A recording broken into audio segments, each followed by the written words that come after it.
chùm thả thính. Có một cái nữa là rất hay quên. Em nói với anh Nhất là tất cả những gì anh cứ giữ đi, chỉ có tiền là đưa em là em nhớ thôi, còn cái gì em cũng quên hết. Cái mồm muốn đi tìm chắc khi cái bắp cái tay không kịp không à? Yeah. Đúng rồi, em hay mua giày cho anh Nhất.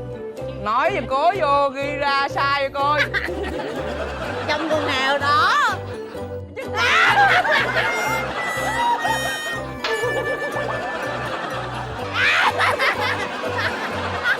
Không sợ con gì ngoài con vợ.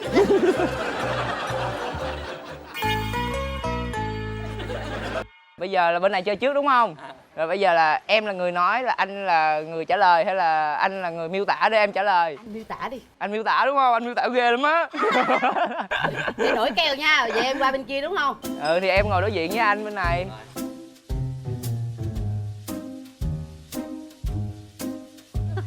Không biết sao. Mình nè. Mình.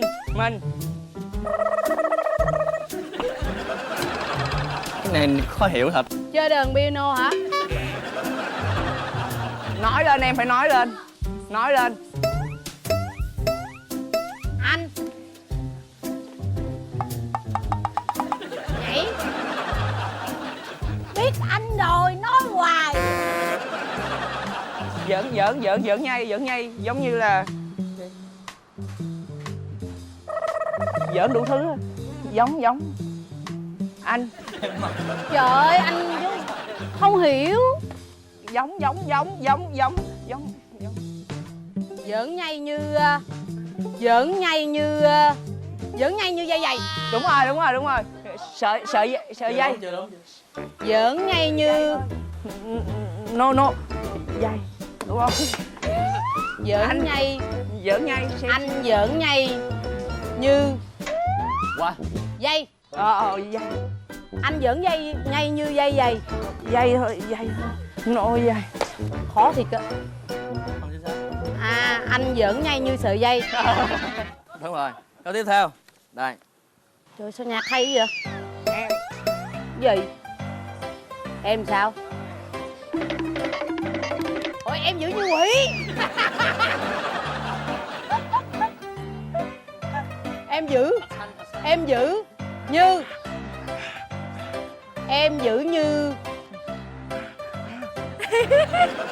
gì? Em giữ như hổ, như cọp. Anh thiệt là dở quá đi. Gái là gì giờ? Đây nè, nói vậy nè. Em giữ như ma sơ. Tội bà chết. gì? Tội chết. Em giữ như bà Trăng. Ok. Em giữ như bà Trăng. Tiếp tục.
Vốn từ của em hơi bị ít.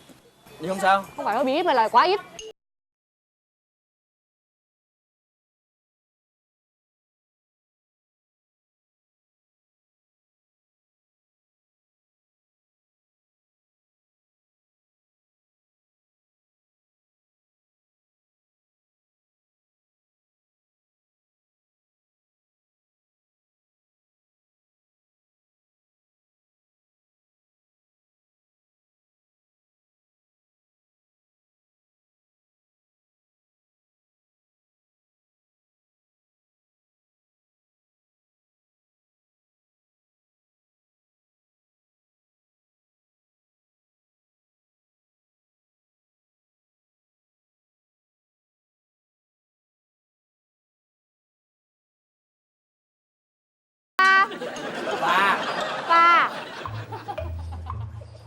Lang thang. Lang thang rồi, đúng rồi đó.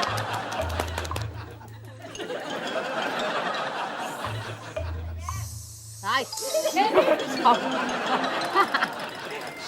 Anh Hết giờ rồi. le the. Rồi câu số 2. Rồi câu số 2. hai Ông chồng Ông chồng ở dơ. ăn. Ở dơ. Ông chồng ở chân. Ông chồng ở dơ. Ông chồng ở chân. Chồng ở dơ. Cái gì? Ở chân chuông. Ở dơ. Ông chồng ở dơ. Thích ăn bơ. Ông chồng ở dơ thích ăn bơ, thích ăn bơ. Ông chồng ở dơ thích ăn bơ. đúng rồi, yeah, đúng rồi. Vợ căn nhân Lại hay. le te. Lại hay cằn nhằn. Lại nhảy. Lại hay cằn nhằn. Vợ căn nhân. Vợ cằn nhằn, đúng rồi. Lại hay. Lại nhảy á. Vợ lại nhảy. Vợ cằn nhằn. Vợ căn nhân. Lại hay lằng nhằng. Vợ lại nhảy căn nhân. Lằng nhằng. Đúng rồi. Lăng nhăng. Dạ. Đúng rồi. Vợ căn nhân lăng nhăng. Đúng rồi. Lại hay. Vợ căn nhân. Đúng rồi. Vợ cằn nhằn. Lại hay lằng nhằng. Đúng rồi, chị nói đúng rồi. Chịu. Không, chắc chắn cái từ đó kêu là không biết. Từ lái là không biết. Chịu. Vợ cằn nhằn lại hay lằng nhằng. Vợ căn nhân. Lại hay lằng nhằng. Lại Lái nhảy. Vợ căn nhân lại. hay. Lại vai. Hay lằng nhằng. Hay lằng nhằng. Hết giờ rồi. Lại. Để cho nói nữa. Thôi thua đi. Thua đi. Rồi vậy đi. 10 kg hành. Trời ơi, nhiều quá 10 kg hành. Ăn không hết. Bây giờ nói cái từ đó ra không biết luôn thế nào. Vợ cằn nhằn lại hay lằng nhằng. Lằng nhằng, chị hiểu từ không? Không hiểu Không luôn. xài, không bao giờ xài cái từ đó luôn. Sau chương trình này mình xài. Lại nhảy lằng nhằng giống nhau. Nhưng mình nhìn nó giống cái từ lăng nhăng. À. Rồi tiếp tục. Ok, hai gia đình quê. Yeah, quê. Yeah. Tiếp theo thì mình sẽ đi đến khách sạn Pullman để nhận phòng.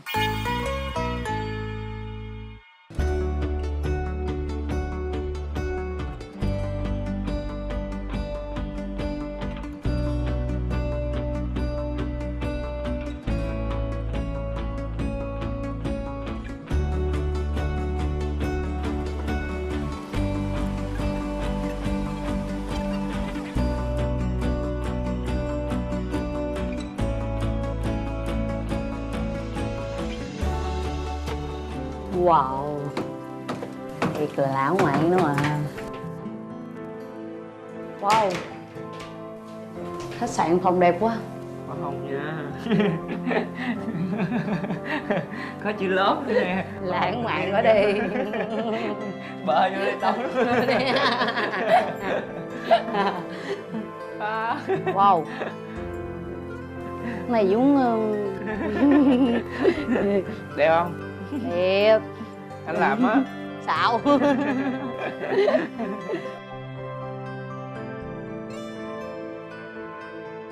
Lần đầu tiên bước vô căn phòng này á hả, anh thấy thiệt là bất ngờ nè, dễ thương nè. Hồi giờ chưa giờ vô căn phòng như vậy cả, mà ông xã cũng chưa giờ làm như vậy cả. Nên là hôm nay hả, không biết nói làm sao nhưng mà cảm thấy rất là vui và cảm thấy rất là hạnh phúc. Nhưng mà hạnh phúc là hung cái. Ôi đã thế. Ê.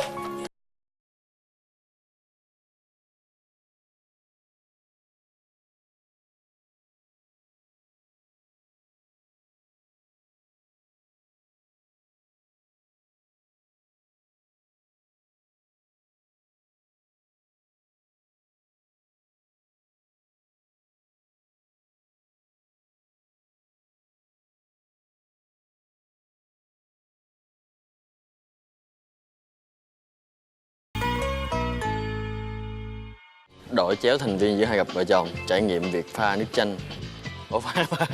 Pha nước trái cây và cắm hoa. Anh nhất biết cắm hoa đó. Không, nói theo cái Để nội anh dung viết thì số được. 2 cho. Thì bây giờ là mình đổi chéo đúng không? Em muốn ca dắt chanh hay là cắm hoa? Thôi em muốn bắt chanh.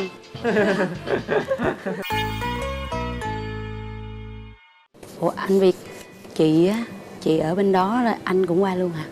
Lúc đầu thì hai người ở hai nơi, nhưng bây giờ thì lúc anh về thì chị về, lúc nào anh ở bên kia thì chị bên kia. Quan trọng là cái niềm tin cho nhau. Chị có vẻ nhìn hiền á. Kelly thì nói là lành chứ không hiền. Đôi khi có những cái sự việc mà xảy đến mà không vừa ý thì cũng có một chút phản kháng để mà giành lại, gọi là sân si, cũng khá nóng tính. Nhưng mà bây giờ thì bớt rồi, bây giờ thì bớt nhiều lắm rồi. Nhất sao anh thấy Nhất là cái bộ rất hiền luôn. Hiền không? Hiền. Tại vì nóng tính là lên sàn là thất bại liền, cọc tính á. Nhưng mà kiểu như là tập võ từ nhỏ á, nên là kìm được. Chứ thực ra là nóng tính á, cọc lắm. Không, anh thấy hai chồng hạnh phúc quá trời.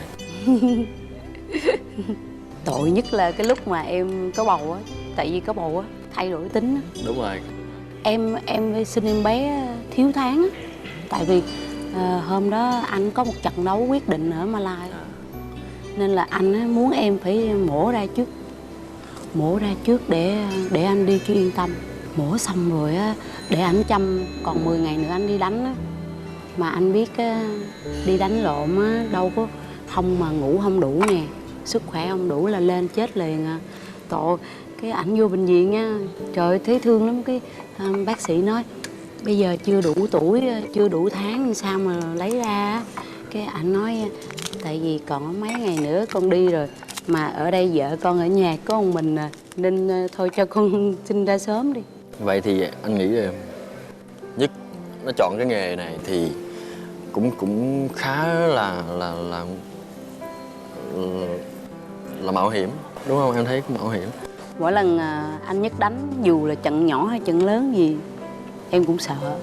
Anh thấy anh rất có thiện cảm với Nhất, rất là hiền, không giống như là cái nghề mà Nhất theo đuổi. Nhưng thật ra anh nghĩ là nếu mà ai tập giỏi cũng vậy thôi, đúng không? Dạ, phải biết kìm nén lại á. Nén lại. Nhìn nhỏ nhỏ vậy chứ lì lắm á. Lì đòn anh thấy. Lì đòn. Anh thấy bên kia là đánh ầm thấy Nhất Lì đòn mà đánh thông minh lắm luôn. đúng rồi. Giờ hai vợ chồng cũng mới làm cha mẹ ấy, thì em thấy cái sự cân bằng trong cuộc sống của mình em thấy sao? Vợ em là một đời chồng rồi đó. Cho nên là cái ở cái người chồng trước á thì không có được hạnh phúc. Đối với bản thân em bây giờ thì mình làm được cái gì mình làm, cho nên là chia sẻ để bù đắp lại thôi, chứ mình cũng không có biết là làm gì nhiều hết á.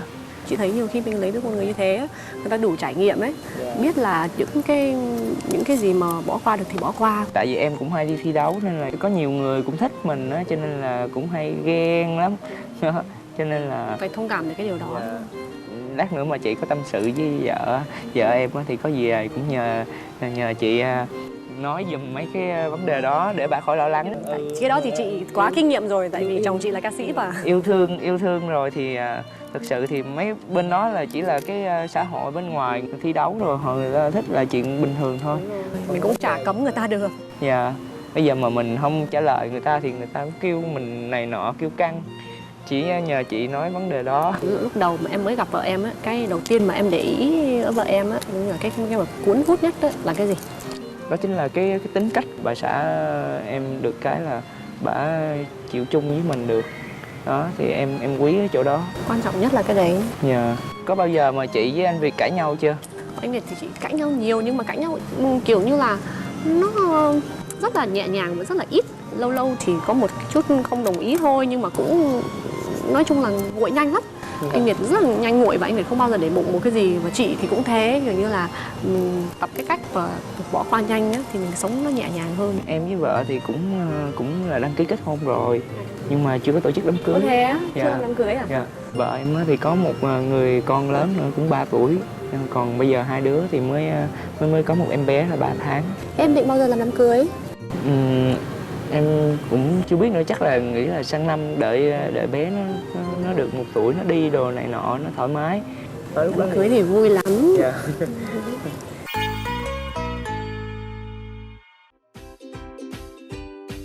có biết cắm hoa không vậy? Cây Noel này Đúng thời tiết luôn. Có biết cắm hoa không vậy? Ngồi. ôi, ý tưởng là của Nhất nha, chứ không phải của chị đâu, chị chỉ phụ tay thôi. Chúc mừng. Cheers. Dạ. Chúc mừng sản phẩm nước cam và sản phẩm cắm hoa. Hoa đẹp quá. Chúc sức khỏe mọi người. Trời sao nó chua vậy? Bởi vì mình biết là nó sẽ hơi chua, cho nên đừng có đem đường ra để tôn trọng sở thích của nhau. Dạ.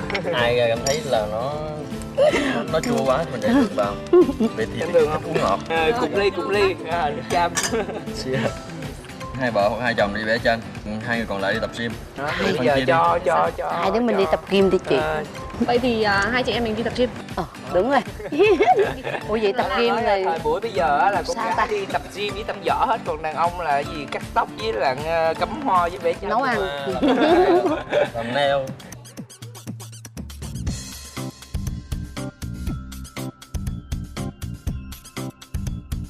Hồi nãy cô bị nói xấu gì không? Hả? Xấu gì không? Nãy thì cũng nhắc lại cái chuyện mà kiểu như là nãy em nói thả thính ấy. Dạ. Cũng đã nói là nhắc lại cái chuyện thả thính, cũng như là hai vợ chồng yêu nhau ấy thì có cái tin tưởng cho nhau, cho nên là nó cũng chả là cái gì đâu, cái đó là chỉ là cái xã hội ở ngoài thôi. Anh Việt nói là chị không có biết ghen đâu. Đúng thế. Dạ. Đúng thế. Bởi vì mình nghĩ là Nhưng mà em biết ghen. thôi, nhưng mà không có gì Nhìn để em ghen. mạnh mẽ vậy nhưng mà em ghen. Thôi chị nghĩ là cái chuyện đó nó rất là nhẹ nhàng và đơn giản. Không phải đâu. Mai mốt chị có em bé đi rồi chị biết. Chị biết lúc đó cảm giác như thế nào. Tự nhiên người mình đang đẹp vậy, cái mình đẻ cái mình gì nữa. Đối với chị là cái đó là cái sự tự ti của bản thân mình thôi, chứ chồng mình không có thấy mình như vậy. Đúng Chồng rồi. mình thấy mình, chồng mình còn thương mình hơn. Ý em đang nói là tự mình thấy gì luôn á. Em á, em thấy mà tự nhiên em cảm giác như là anh Nhất đi đâu em cũng sợ luôn á. Thế á? Yeah. Em lên mạng em search thử tại sao mình bị như vậy. Cái người ta nói coi chừng em bị trầm cảm sau sinh á. Nhưng mà anh Nhất tội lắm. Cái lúc nào cũng sáp lại để em khỏi cái bị á. Chị thấy Nhất cũng rất là thương vợ. Anh nói là quen xa như vậy á là hả anh nhớ chị lắm đó. Chị cũng nhớ anh, thì bản thân con trai mà nói nhớ thì con gái thì nhớ gấp 10 lần. Kiểu mình nhớ, nhiều khi mình cũng lo á. Nói chung là nó đã là cái duyên rồi. Với lại anh nói là anh rất thích chị có em bé nên chị tranh thủ đi. Chị cũng Anh đang nói mong gì đó. đây. Chị đang rất là mong. Anh kêu là anh thích lắm luôn, không biết là giống anh hay giống chị. Chị đang rất là mong, mà chị mong. Ủa, anh Việt là cưới chị được mấy năm rồi ta? Anh lấy chị gần 2 năm rồi. Cái thời gian đầu mà quen nhau á, nó có nhiều cái trở ngại không anh? Trở ngại thì cũng giống như nhiều người mắc phải thôi. Bản năng đàn ông thì cũng hay này nọ. Mỗi lúc mà có chuyện xảy ra thì mình lại hay giấu. Nhưng chính cái điều đó nó làm cho cái sự yêu thương nó bị rạn nứt đi. Dạ. Nhưng mà có một ngày anh thú thật hết. Anh nói với chị anh cảm thấy mình quá ích kỷ với chị. Và anh đã nói với chị, anh khai hết.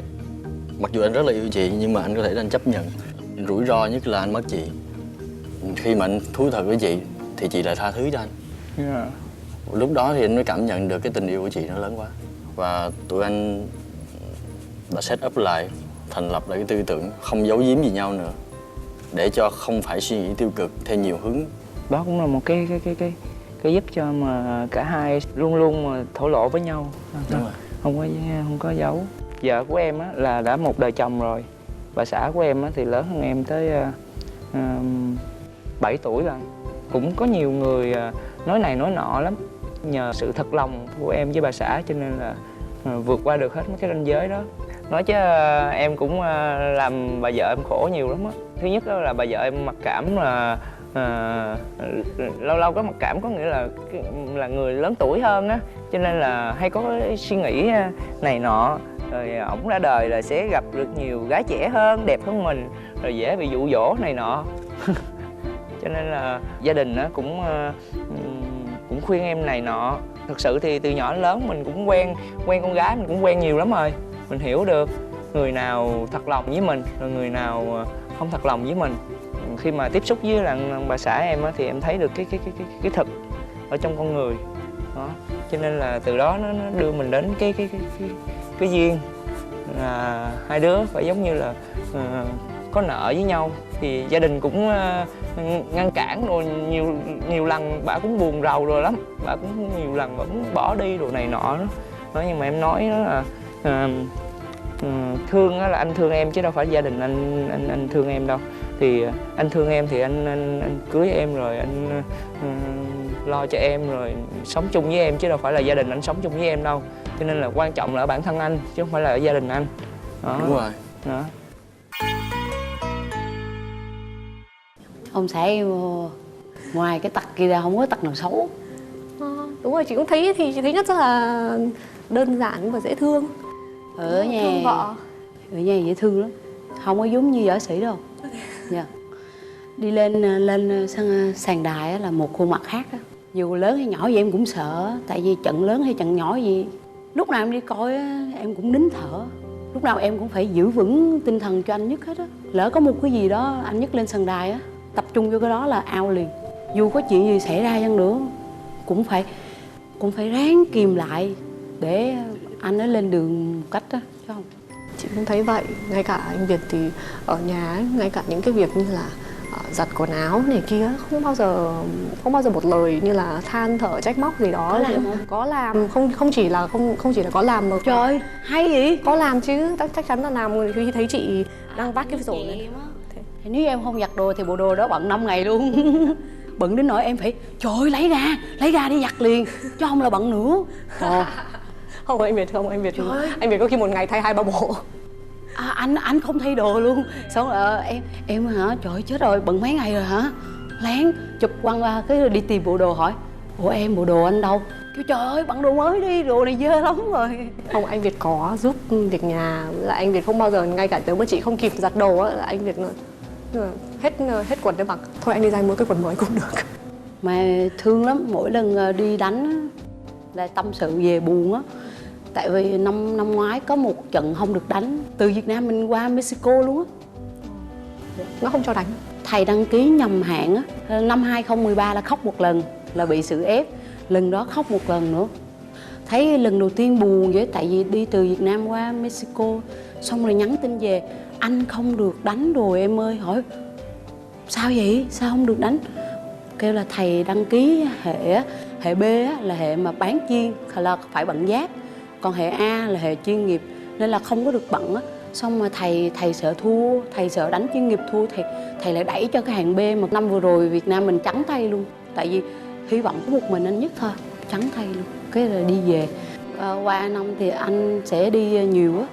SEA Games là cái mà ảnh thực hiện ước mơ của ảnh, nên nhiều khi em muốn nói là anh đừng đi đánh nữa, tại em sợ lắm luôn á.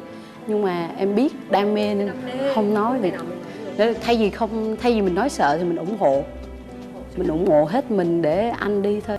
Thật ra yêu vợ không phải là mình sợ vợ, mà là mình nể vợ. Ai nói anh sợ vợ, anh nghĩ chơi. Mình phải nhìn theo một cái hướng tích cực đó, và phải ngưỡng mộ người ta chứ. Tại sao cái nghĩ người ta sợ vợ xong nghỉ chơi với người ta thôi. Những người bạn như thế cậu cần. Anh bây giờ là vợ anh thích cái gì anh chiều, và hai vợ chồng anh hay đi đâu cũng đi chung với nhau hết. Dạ. Để chia sẻ mọi cảm giác vui buồn với nhau. Anh cảm thấy là mình phải dành thời gian để nuôi dưỡng tình yêu của mình nhiều hơn.